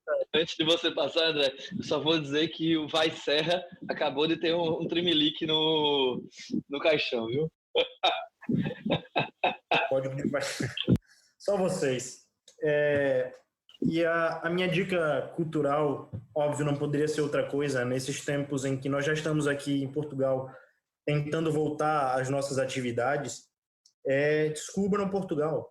Portugal tem lugares magníficos de sul ao norte do país, que muitas vezes nós que vivemos aqui nessa vida frenética que a Universidade de Lisboa nos exige, né, ou que a FDHEL, né, para os mais íntimos. Então, assim, esses tempos de quase férias, ainda faltam umas horários aqui para a galera da licenciatura, para a malta da licenciatura. Então, vamos lá desbravar a parte norte do país, Porto, Braga, enfim, ou então aqui a parte sul, curtir o Algarve. Eu queria, por exemplo, poder ir para o Alentejo. O Jefferson sabe muito bem. Agora é um tempo excelente lá no Alentejo. Você pega 50 graus, assim, brincando, e vai dormir com uns 38. Então é maravilhoso. Mas, enfim, descubram Portugal. É excelente. Já está marcado, André. Já está marcado. A sua vontade será cumprida. Nós vamos para lá, pegar as piscinas ali de Ponte de Sordo, das Galveias. Certamente muita coisa a ser feita. E a minha música, que eu acho que eu já extrapolei o meu tempo em muito, é uma música muito especial, que é Verde Vinho, uma música clássica aqui de Portugal. O Jefferson, que é português, conhece a letra de cabo a rabo. Eu ainda estou aprendendo. Dizem que quando se aprende, já se é metade português. Mas eu quero a versão do Roberto Leal, que certamente é o mais brasileiro de todos os portugueses. E é uma versão muito bonita, porque fala exatamente dessa distância do lar e da volta ao lar, e é aquilo que nós estamos sentindo quando estamos aqui deste lado do Atlântico. Enfim, espero que vocês apreciem essa música aí. De vez em quando eu coloco para ouvir aqui e lembrar do meu Brasil. Oi, tudo bem? Então, eu não me preparei para este momento, mas eu estava aqui pensando, eu fui olhar minha playlist de músicas curtidas para ver qual que eu podia fazer a indicação hoje. E aí eu lembrei que dia 28 a gente está gravando hoje, no dia 4 de julho, isso já foi dito, e semana passada a gente teve o Dia Internacional do Orgulho LGBT, e tem uma música na minha playlist que eu acho ela até é um pouco triste, mas ela é muito importante, é uma música muito importante, que é a música do Caio Prado. O nome da música é Não Recomendado. É a minha dica de música de hoje. Se tiverem curiosidade, vão lá, pode ouvir, é uma música muito bonita, por sinal. Sofrida, mas é bonita. E como eu não me preparei para dica cultural, eu vou indicar o que eu estou lendo hoje. O que eu estou lendo hoje é Alberto Camus, A Peste. Muito pertinente para esse momento de Covid que a gente está vivendo, né? De epidemia. Então, fica a dica, é isso. Beijo. A gente estava conversando sobre esse livro hoje, que foi o primeiro livro que eu li esse ano. Eu comecei esse ano lendo A Peste, né, do Camus. E bem, premonição ou não, aqui estamos. Eu vou parar de ler, assim, eu vou prestar atenção nos livros que eu leio agora, para evitar problemas para os senhores doutores, tá bem? Tem uns romances assim mais tranquilos. Vou dar uns negócios mais tranquilos, assim, tipo 100 anos de solidão. É a versão real daquele filme do Adam Sandler, né? O faz de conta que acontece. Meu Deus! Enfim. Isso realmente era para ser o último programa mesmo do ano. Meu Deus, enfim. Não, então, minha música que eu vou deixar aqui, eu vou deixar uma união engraçada sobre poesia, né, portuguesa e a música brasileira, que é o Fagner cantando Fanatismo, né? Eu acho que isso vai funcionar bem. Eu acho que deixa essa música para terminar. E sobre dica cultural, eu terminei, óbvio, no no primeiro final de semana, o Dark, né? Quem não gosta, tô pouco me importando, eu gosto.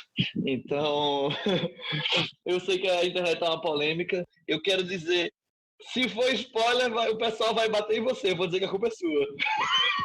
Eu vou enferrar só um pequeno comentário aqui, Cardona, que eu não sei que spoiler. Não é spoiler, tá. Eu não sei se vocês lembram, eu indiquei uma música alemã no último programa, né? Eu só queria dizer que ela foi a música que fechou o ciclo final, né? Eu falei, vejam a letra da música, que ela é muito interessante. No final ela explica, Dark. Agora, a parte mais importante é que agora as pessoas vão ter que ver todos os Nelbcasts e depois vão ter que ver toda a nossa playlist da Rádio Nelb para entender. E a minha segunda dica cultural, mas antes da minha segunda dica cultural, eu quero só dizer, ainda na continuidade de Dark, que o Omelete tem que trocar os 2 articulistas novos, senão não vão chegar a bom porto. É só isso que eu tenho para dizer. Partindo desse ponto, a minha segunda dica é uma que eu acho que eu dei um piloto da gente, não sei se eu cheguei a dar em um programa nosso, que é escutar o xadrez verbal. O xadrez verbal é extraordinário e assim, já que vocês vão ter aí 2 meses sem Nelbcast, o xadrez verbal é minha indicação para suprir esse vazio existencial de vossa existência. E eu já passo para o Vitor. Pois, então vou prosseguir aqui, se assim me permite, nosso host, para minha dica cultural e dica musical.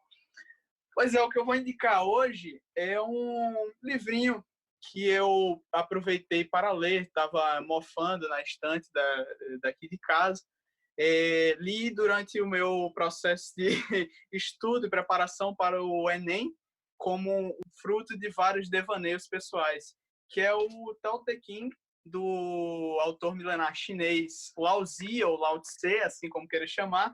É um livrinho de 81 capítulos que contém pequenos aforismos paradoxais deste autor, interpretado pelo seu tradutor. E eu vou até colocar um pequeno trecho de um deles.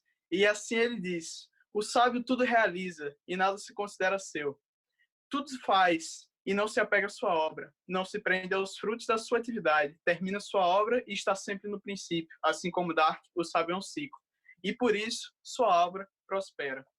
Emendando aí a poesia com a dica musical, eu vou finalmente passar para vocês a dica que eu estava guardando desde o primeiro Nelbcast, porque eu não indicar no primeiro Nelbcast para não ser tão previsível. Tá aí um cara que eu conheci em Lisboa, não conheci pessoalmente, infelizmente, mas conheci através do seu filme Variações. Foi uma das primeiras produções portuguesas que eu assisti em Portugal. Nesse momento eu estava conhecendo a cidade, não tinha nem lugar para morar, estava vivendo ainda de hotéis em hotéis, e vi esse filme em cartaz. Achei muito interessante a história dele, e uma vez eu perguntei para um português na festa de recepção da Universidade de Lisboa. Não lembro o nome dele, mas eu me lembro que ele fazia psicologia. Eu perguntei para ele quem é o Antônio Variações, que é o músico que eu vou indicar hoje. O Antônio Variações é o Fred Mercury português. Que análise feliz ele fez. Eu fiquei muito feliz com essa análise. E o que eu vou indicar para vocês é Canção do Engate, uma das canções mais conhecidas dele. Eu acredito que uma das canções mais portuguesas da década de 80. E tá aí, e também vou citar um trecho dela, que para mim representa todo esse fechamento desse ciclo, que é a primeira temporada do Nelbcast, e todo esse trabalho do Nelb em si, das pessoas que participam dele. É aqui. Vem que o amor não é o tempo, nem é o tempo que o faz. Vem que o amor é o momento em que eu me dou e tu te dás. Para mim, isso é o Nelb, é o momento em que eu me dou e que nós se damos, assim, o trabalho, a dedicação e tudo mais. E assim, para fechar mesmo, depois de tanta poesia, eu vou fechar o ciclo como eu iniciei. Eu iniciei dando uma dica musical da Cor do Som, e eu vou colocar essas 2 músicas na playlist.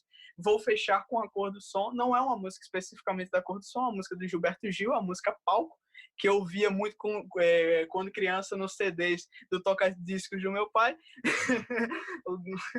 E vou dar a versão dela, vai estar na nossa playlist no Nelbcast, interpretada pela banda A Cor do Som. Então, fechando e iniciando pela Cor do Som, mas aí com Antônio Variações para dar aquela pitada portuguesa que o Nelb demanda. Então, com tantas emoções e alguma sacanagem, termina a 8ª temporada do Nelb. Oitava temporada. O 8º episódio, peço desculpas, da primeira temporada do Nelvcast. A gente se vê em setembro. Hoje foi um programa super leve, a gente, enfim, brincou. O Vitor vai ser mão de tesoura durante hoje para tirar a gente e deixar alguma coisa. E, enfim, vamos terminar com um até logo. Nos encontramos em setembro. Para os que vêm para Portugal, nos encontramos pessoalmente, caso as circunstâncias da quarentena nos permitam. Caso não, aqui virtualmente. Muito obrigado pessoal. Jeff, André, Renata, Vitor. Até setembro. Tudo que você consegue ser.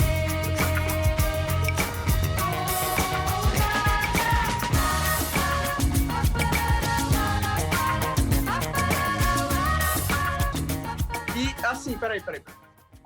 Como é que ficou a situação do cachorro do presidente?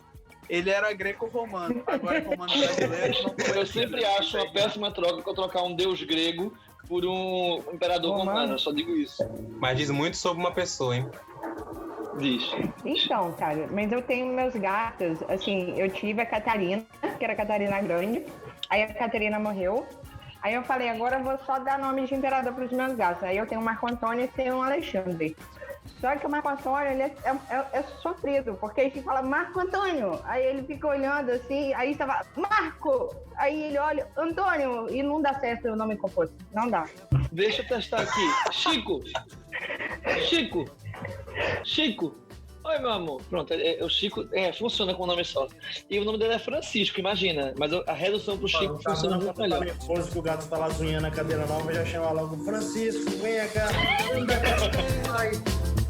Exatamente.